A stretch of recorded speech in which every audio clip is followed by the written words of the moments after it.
Hello friends, welcome to my YouTube channel Samrat education. दोस्तों, आज की इस वीडियो में आप लोगों को एग्रीकल्चरल फाइनेंस एंड कोऑपरेशन का 8 मोस्ट इम्पॉर्टेंट टॉपिक कराने वाला हूँ। लॉन्ग टॉपिक रहेगा और लॉन्ग क्वेश्चन रहेगा। तो यदि आप लोगों को इसका पीडीएफ चाहिए तो डिस्क्रिप्शन में व्हाट्सएप ग्रुप का लिंक और व्हाट्सएप नंबर दिया गया है। मैसेज करके आप लोग इसका पीडीएफ ले सकते हैं। दोस्तों, मैं आप लोगों को बार बार बोलता हूँ कि मैं जितना भी टॉपिक कराऊंगा, जितना भी क्वेश्चन कराऊंगा, उसमें से 75% क्वेश्चन आपकी एग्जाम में आएंगे। तो आप लोग एक बार भरोसा करिएगा और एक बार ज़रूर देखिएगा वीडियो को। और मैं 100% बोलता हूँ 75% आपकी एग्जाम में क्वेश्चन आएंगे, जितना भी मैं बता रहा हूँ। चलिए स्टार्ट करते हैं। पहला क्वेश्चन है, समय और उपयोग के आधार पर कृषि साख का वर्गीकरण। समय और उपयोग के आधार पर क्या करना है? कृषि साख मतलब एग्रीकल्चर क्रेडिट का वर्गीकरण करना है, क्लासिफिकेशन। तो ये 3 प्रकार का होता है। पहले मैं आप लोगों को ऐसे ही बता देता हूँ, ये 3 प्रकार का होता है। पहला होता है अल्पकालीन ऋण, दूसरा होता है दोस्तों मध्यकालीन ऋण और तीसरा होता है दीर्घकालीन ऋण। और जो ये अल्पकालीन ऋण होता है, ये दोस्तों लगभग 10 महीने से अधिक अवधि का नहीं होता है, मतलब 10 महीने से कम अवधि के लिए होता है। यह ऋण दोस्तों कुछ महीनों के लिए दिया जाता है, जिसका प्रयोग खाद, बीज और अन्य घरेलू सामान खरीदने के लिए दिया जाता है और फसल कटने के बाद वापस कर दिया जाता है। दूसरा होता है मध्यकालीन ऋण, मीडियम टर्म क्रेडिट। इस प्रकार का जो ऋण होता है दोस्तों, वह औजार खरीदने के लिए, मशीन खरीदने के लिए, पशु खरीदने के लिए दिया जाता है। इसकी जो अवधि होती है वह 15 वर्ष से अधिक होनी चाहिए और 5 वर्ष से कम या 5 वर्ष तक हो सकता है। और तीसरा जो होता है दीर्घकालीन ऋण, लॉन्ग टर्म क्रेडिट। ये क्या होता है? जो इस प्रकार की जो दोस्तों ऋण होता है या साख होता है, वो भूमि खरीदने के लिए, पंपिंग सेट, ट्यूबवेल बनाने के लिए, पशुओं के लिए मकान बनाने के लिए, ऋणों को चुकाने के लिए। जैसे दोस्तों आपने किसी से पहले से ऋण लिया है तो उस ऋण को चुकाने के लिए लिया जाता है। इसकी जो अवधि होती है वो दोस्तों 15 से 20 वर्ष तक की होती है। तो अब इन सभी तीनों के बारे में हम लोग पढ़ेंगे अच्छे से। चलिए देखते हैं। समय और उपयोग के आधार पर कृषि साख का वर्गीकरण। तो चलिए देखते हैं। पहला है अल्पकालीन ऋण। अल्पकालीन ऋण मतलब दोस्तों हो गया समय, और उपयोग कहाँ पे उसका कर रहे हैं? तो इस ऋण का उपयोग दोस्तों खाद, बीज, अन्य घरेलू सामान खरीदने के लिए लिया जाता है और फसल काटने के बाद चुका दिया जाता है। यह ऋण 10 महीने से अधिक अवधि का नहीं होता है। तो जो अल्पकालीन ऋण होता है वह 10 महीने से अधिक अवधि का नहीं होता है। यह ऋण जो है कुछ महीनों के लिए ही लिया जाता है, जिसका प्रयोग खाद, बीज और अन्य घरेलू सामान खरीदने के लिए लिया जाता है और फसल काटने के बाद वापिस कर दिया जाता है या चुका दिया जाता है। दूसरा होता है मध्यकालीन ऋण, मीडियम टर्म ऑफ क्रेडिट। यह क्या होता है? इस प्रकार का ऋण औजार, पशु, मशीन खरीदने के लिए लिया जाता है। इसकी अवधि 15 महीने से अधिक और 5 वर्ष या इससे कम होती है। तो दोस्तों ये हो गया मध्यम। तीसरा है दोस्तों दीर्घकालीन ऋण, लॉन्ग टर्म क्रेडिट। यह कब लिया जाता है और क्यों लिया जाता है? इसका उपयोग कहाँ पे करते हैं दोस्तों? क्वेश्चन क्या है? उपयोग के आधार पर कृषि साख का समय के आधार पर वर्गीकरण करना है। तो समय हो गया दीर्घकालीन ऋण, और इसका उपयोग हम लोग कहाँ कर रहे हैं? इस प्रकार के ऋण कृषक द्वारा भूमि खरीदने, पंपिंग सेट, ट्यूबवेल बनाने, पशुओं के लिए मकान बनवाने, ट्रैक्टर खरीदने तथा पुराने ऋणों को चुकाने के लिए। जैसा कि मैंने पहले बताया कि आपने पहले से किसी से ऋण लिया है, उस ऋण को चुकाने के लिए लिया जाता है। इसकी जो अवधि होती है वो होती है 15 से 20 वर्ष तक की। तो उम्मीद करते हैं आप लोगों को पहला क्वेश्चन अच्छे तरीके से एकदम समझ में आ गया होगा। आगे चलते हैं। अगला क्वेश्चन है, कृषि वित्त के अर्थ, क्षेत्र और महत्व को लिखिए। तो कृषि वित्त का अर्थ क्या होता है? कृषि कार्यों को समय पर पूरा करने के लिए किसानों को ऋण लेने की आवश्यकता होती है। कोई भी दोस्तों जो किसान होता है, वह सीमांत जो छोटा किसान होता है, वह दोस्तों इतना ही अपने खेत से निकाल पाता है कि उससे उसके घर का खर्चा चल सके। वो उसमें से कुछ पैसा बचा के नहीं रख पाता है। तो उसी के लिए दोस्तों ये कृषि वित्त होता है। कृषि कार्य जो उसको करना है, उसको समय पर पूरा करने के लिए किसान को ऋण लेने की आवश्यकता होती है। जैसे दोस्तों कोई ट्रैक्टर वाला है, उसने आपका खेत जोता तो उसको पैसा देना पड़ेगा, जिसके लिए पहले से आप लोग पैसे की प्रबंध करके रखेंगे। तो इसी प्रक्रिया को कहा जाता है कृषि वित्त। तो आगे देखते हैं। कृषि व्यवसाय में विभिन्न प्रकार के कृषि कार्य को व्यवस्थित रूप से चलाने के लिए धन का प्रबंध करना एक कृषि वित्त कहलाता है।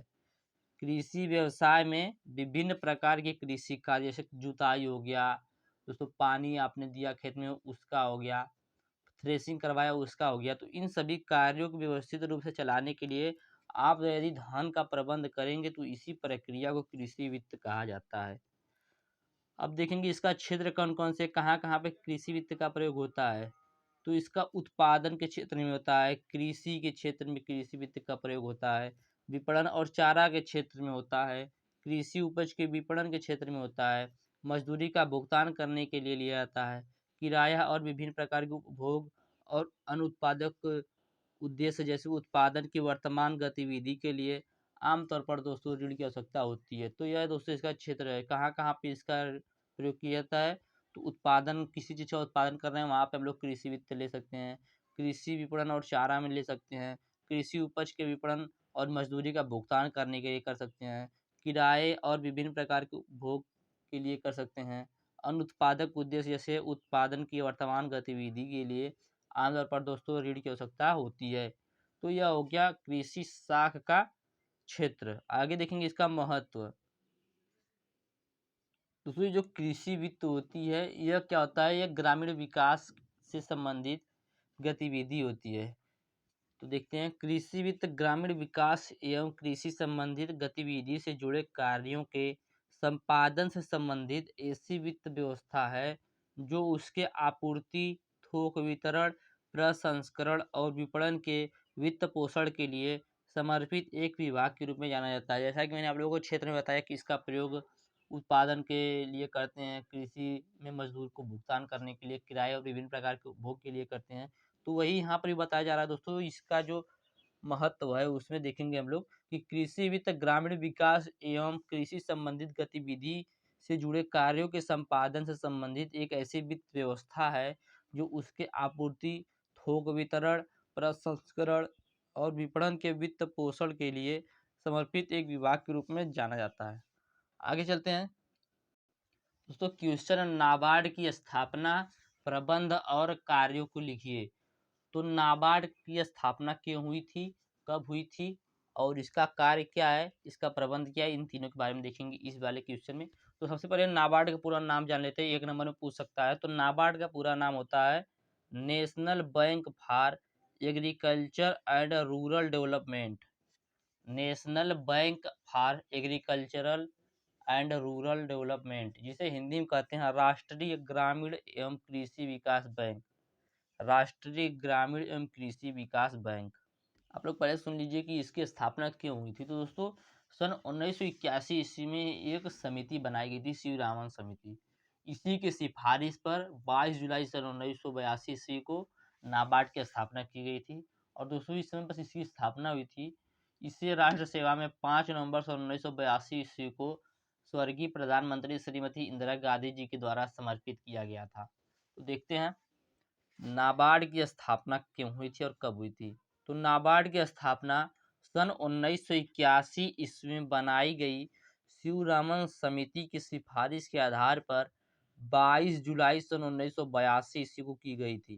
दोस्तों एक नंबर पूछ सकता है कि नाबार्ड की स्थापना कब हुई थी। तो 22 जुलाई 1982 ईस्वी को पूछ सकता है कि नाबार्ड की स्थापना किसके सिफारिश पर हुई थी। तो शिवरामन समिति के द्वारा हुई थी, शिवरामन समिति की सिफारिश पर। यह संस्था स्वर्गीय प्रधानमंत्री श्रीमती इंदिरा गांधी जी के द्वारा 5 नवंबर 1982 ईस्वी को राष्ट्र सेवा में समर्पित किया गया था। तो यह हो गया नाबार्ड की स्थापना। नाबार्ड की स्थापना कब हुई थी, 22 जुलाई 1982 ईस्वी को। इसे राष्ट्र सेवा में कब समर्पित किया गया था, सन 1982 ईस्वी में। अब इसका कार्य देख लेते हैं। आप लोगों को मैं पहले बता दूं कि इसका कार्य होता क्या है दोस्तों। इसका कार्य दोस्तों सबसे मुख्य कार्य होता है कि जो गांव के लोग हैं, जो उनको बैंक की सुविधा उपलब्ध कराना, सबसे पहला कार्य दोस्तों यही है। और उनको दोस्तों लोन देना, जो गांव के लोग हैं उनको लोन देना। और यही सब के बारे में दोस्तों इसका यही मुख्य कार्य होता है कि गांव के लोगों को बैंक की सुविधा प्रदान कराना।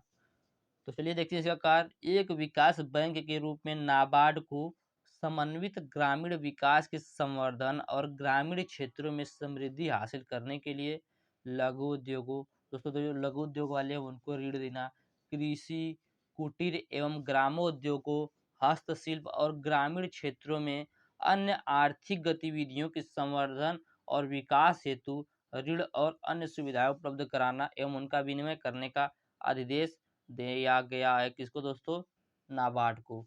तो यही नाबार्ड का कार्य है। नाबार्ड का कार्य क्या है? नाबार्ड का कार्य है दोस्तों, जो गांव के लोग हैं उनको समृद्धि हासिल करने के लिए लघु उद्योग, कृषि, कुटीर एवं ग्रामोद्योग, हस्तशिल्प और ग्रामीण क्षेत्र के अन्य आर्थिक गतिविधि के संवर्धन और विकास हेतु ऋण और अन्य सुविधाएं उपलब्ध कराना।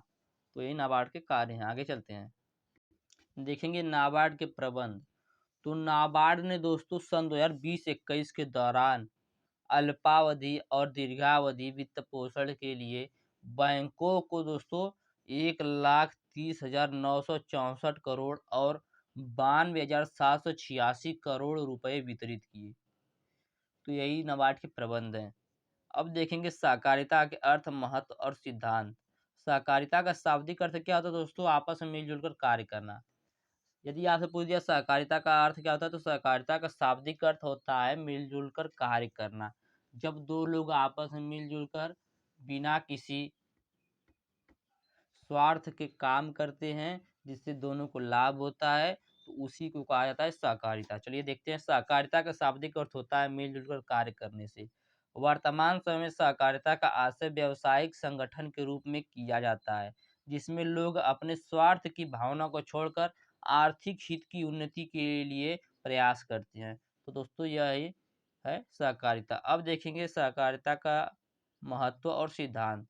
तो सहकारिता सभी व्यक्तियों को आपस में मिलजुल कर कार्य करने की शिक्षा देती है। दोस्तों सहकारिता का सिद्धांत भी है, महत्व भी है। सहकारिता क्या करती है? सभी व्यक्तियों को आपस में मिलजुल कर कार्य करने की शिक्षा देती है। सहकारिता के द्वारा प्रतिस्पर्धा एवं मध्यस्थों की संख्या में कमी होती है।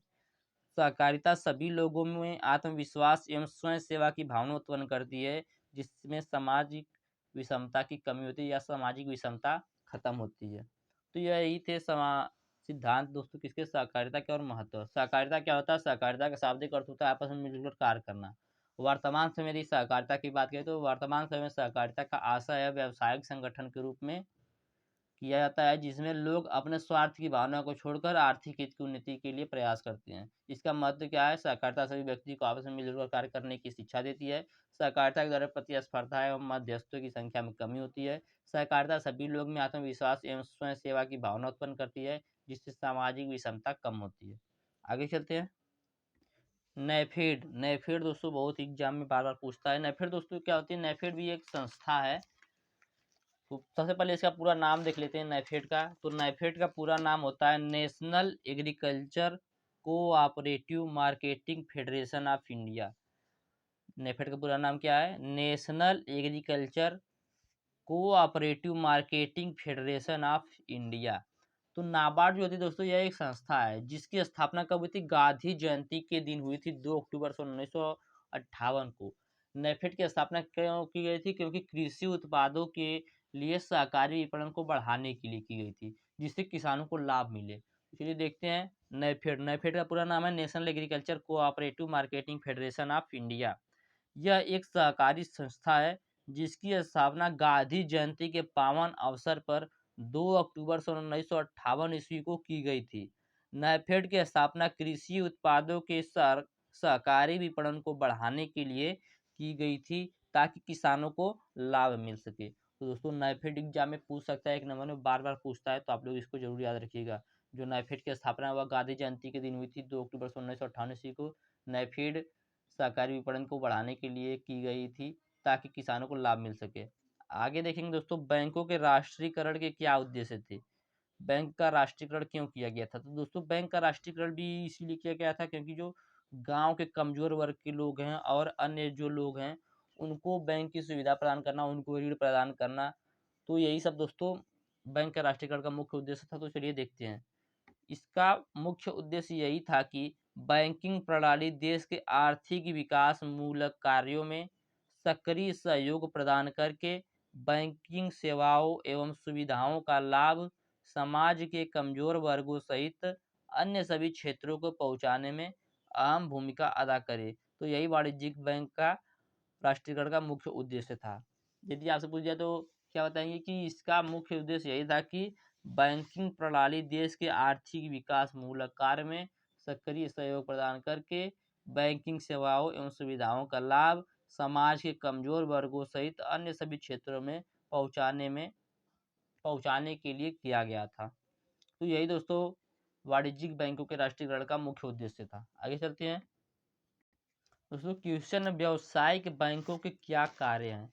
जो व्यावसायिक बैंक होते हैं उनका क्या कार्य होता है? तो इनका दो ही कार्य होता है, पहला जमा स्वीकार करना और दूसरा ऋण देना। यही व्यावसायिक बैंक का मुख्य कार्य होता है। तो जमा स्वीकार करने के लिए दोस्तों जो बैंक होता है वह अपने ग्राहकों को या जनता को खाता खोलने की सुविधा देता है, जिसमें वो 4 प्रकार के खाता खुलवाता है: बचत जमा खाता, चालू जमा खाता, सावधि जमा खाता, आवर्ती जमा खाता। ऋण उपलब्ध कराने के लिए भी वह जनता को या अपने ग्राहक को खाता खुलवाता है। जैसे वह कौन-कौन सा खाता खुलवाता है? नगद जमा, ओवरड्राफ्ट, अग्रिम ऋण, सरकारी प्रतिभूतियों में निवेश। तो ये 4 प्रकार के खाते खुलवाते हैं। तो चलिए देखते हैं। तो व्यावसायिक बैंकों का कार्य, बैंकों के दो सबसे महत्वपूर्ण कार्य हैं, पहला जमा स्वीकार करना, दूसरा ऋण देना। जमा स्वीकार करना क्या होता है? सभी व्यावसायिक बैंक अपना मुख्य कार्य सबसे प्रथम जनता का पैसा स्वीकार करने हेतु व्यावसायिक बैंक जनता को निम्नलिखित प्रकार के खाता खोलने की सुविधा देता है। 4 प्रकार की सुविधा देता है: बचत जमा खाता, चालू जमा खाता, सावधि जमा खाता और आवर्ती जमा खाता। ये 4 प्रकार का खाता खोलने का सुविधा देता है कौन? जमा स्वीकार करने के लिए दोस्तों। अब ऋण उपलब्ध कराने के लिए कौन-कौन सा खाता खोलने की सुविधा देता है? तो व्यावसायिक बैंक के मुख्य कार्य में जनता को ऋण उपलब्ध कराना भी होता है।